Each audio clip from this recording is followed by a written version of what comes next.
Hi hello ನಮಸ್ಕಾರ ಸ್ನೇಹಿತರೆ, Shobha cooking ಚಾನಲ್ಗೆ ಸ್ವಾಗತ ಸುಸ್ವಾಗತ. ಬನ್ನಿ ಫ್ರೆಂಡ್ಸ್, ಇವತ್ತು ಪಡವಲಕಾಯಿ ಸಾಂಬಾರು ಹೇಗೆ ಮಾಡೋದು ನೋಡೋಣ. ಅನ್ನಕ್ಕೆ, ಮುದ್ದೆಗೆ ತುಂಬ ಟೇಸ್ಟಿಯಾಗಿರುತ್ತೆ. ಯಾವುದಕ್ಕಾದ್ರೂ ಇದು ಮಾಡ್ಕೋ ಕಾಂಬಿನೇಷನ್. ಬೇಕಾಗಿರೋ ಸಾಮಾನು ಪಡವಲಕಾಯಿ, ಅವರೆಬೇಳೆ,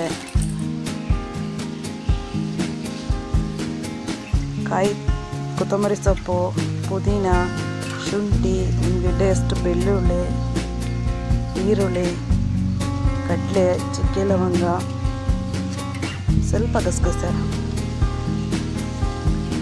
ಒಂದು ಲೋಟ ಚಿಕ್ಕ ಲೋಟ ಹಾಲು, ಫ್ರೆಶ್ ಆಗಿರೋದು ಕಾಯಿ ತುರಿ, ಇದನ್ನೆಲ್ಲ ಇದು ಮನೆಯಲ್ಲಿರೋ ಸಾಂಬಾರು ಪೌಡರ್, ಮನೇಲಿ ಮಾಡಿರೋ ಸಾಂಬಾರು ಪೌಡರು.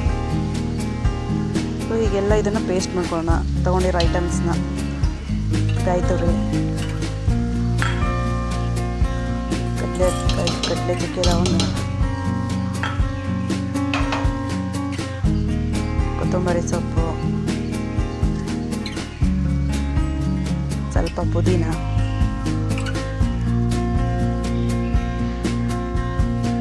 ಶುಂಠಿ,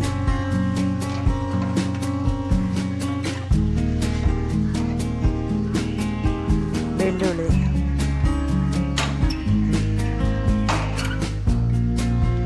ಈರುಳ್ಳಿ,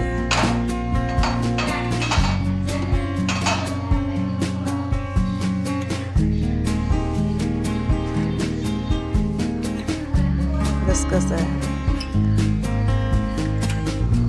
ಇದನ್ನೆಲ್ಲ ಪೇಸ್ಟ್ ಮಾಡ್ಕೊಂಡು ಈ ಥರ ಪೇಸ್ಟ್ ಮಾಡ್ಕೋಬೇಕು. ಸಾಂಬಾರು ಪೌಡರ್ ಹಾಕೊಂಡು ನೆಕ್ಸ್ಟ್ ಒಂದು ಪಾತ್ರೆಯಲ್ಲಿ ಇಟ್ಕೊಂಡಿದ್ದೀನಿ. ಕುಕ್ಕರ್ಲಿ ಇಟ್ಟಿಲ್ಲ, ಬೇಗ ಅವರೆಬೇಳೆ ಬೆಂದ್ಬಿಡುತ್ತಲ್ಲ. ಸೊ ಹಾಗಾಗಿ ಪಾತ್ರೆ ಹಾಕ್ತಾಯಿದ್ದೀನಿ. ಕುದೀತಾ ಇದೆ, ಅವರೆಬೇಳೆ ಹಾಕಿದ್ದೀನಿ.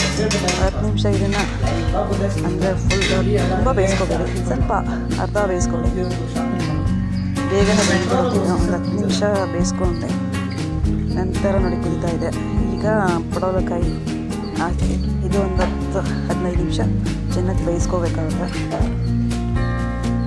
15 ನಿಮಿಷ ಬೇಯಿಸ್ಕೊಂಡೆ ಚೆನ್ನಾಗಿ ಬೆಂದಿದೆ. 15 ನಿಮಿಷ ಆಯಿತು,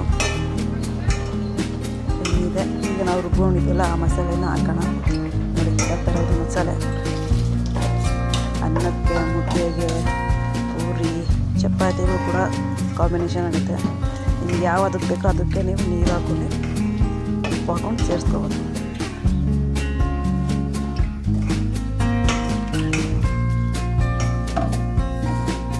ಸ್ವಲ್ಪ ಮಿಕ್ಸಿ ಜಾರ್ಗೆ ನೀರು ಹಾಕ್ಕೊಳ್ಳಿ. ನೀರು ಹಾಕ್ಕೊಂಡೆ ಅದರಲ್ಲಿರೋ ಮಸಾಲೆ ಎಲ್ಲ ತೆಗೆದು ಹಾಕ್ಕೊಳ್ಳಿ.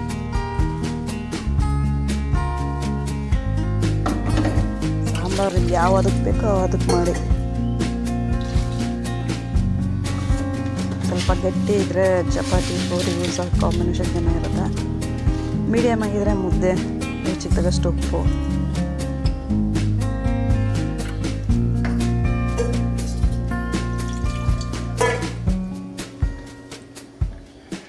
ಈಗ ಒಂದು ಲೋಟ ಹಾಲು ತೊಗೊಂಡಿದ್ವಲ್ಲ ಅದನ್ನು ಹಾಕೋಣ. ಸೊ ಈಗ ಒಂದು ಮಿಕ್ಸ್ ಮಾಡೋಣ. ನೋಡ್ತಾ ಇದ್ದೀರಲ್ಲ ಸಾಂಬಾರು ಯಾವುದಕ್ಕೆ.